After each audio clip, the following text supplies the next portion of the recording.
here on GTTV from London, and this week we've come all this way to take you inside EA's brand new Need for Speed Most Wanted. I'm here with Craig, the creative director. What makes this a Need for Speed game?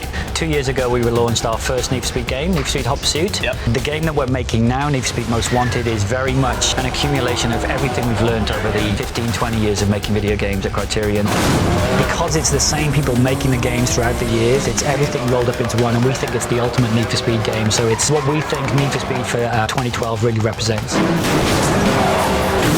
Now let's talk about the city that this game is set in. How is this different from something like Paradise City or other cities that you guys have done? The game is set in a fictional city called Fairhaven. Okay. We did a lot of learning on Burnout Paradise with Paradise City, and we really believed that in Paradise City, if you could see it, you could drive it. And now that we're 4 or 5 years on from there, all of our learning has gone into creating Fairhaven City, which is by far the best open world that we've ever created.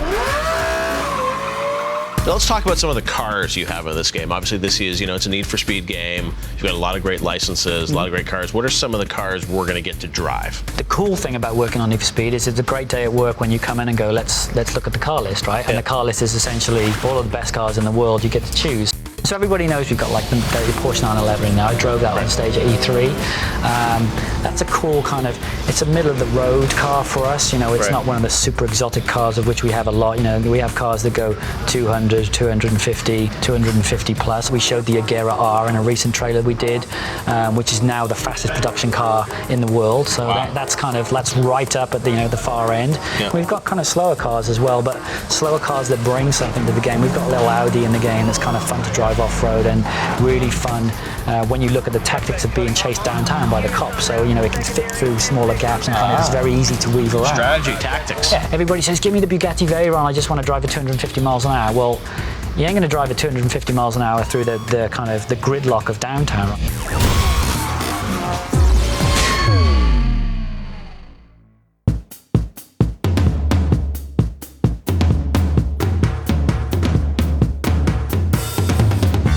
Today on G-Tech, we have something that the gaming and tech community has been going crazy for. This is the Oculus Rift.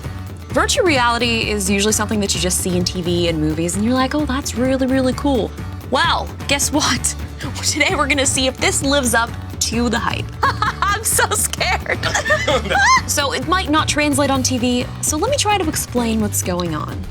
There's a couple things that make the Oculus stand out from other VR sets. 1, immersive stereoscopic 3D rendering.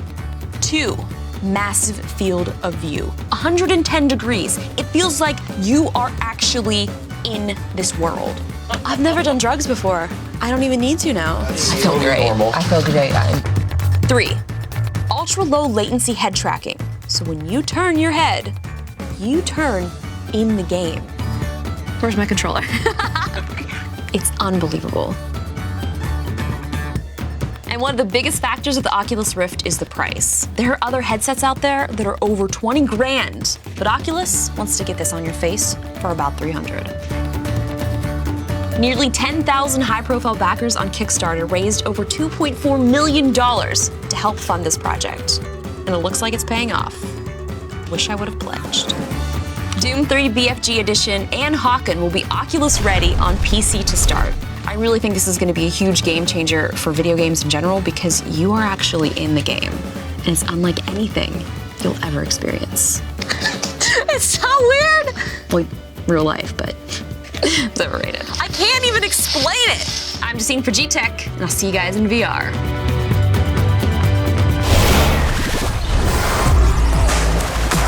After the break, we get the rundown on the auto-log feature in Need for Speed Most Wanted. Ash takes on the villains of Arkham City. And later in the show, Linkin Park's Mike Shinoda stops by to talk Medal of Honor and debut a sneak peek at their new video, Castle of Glass.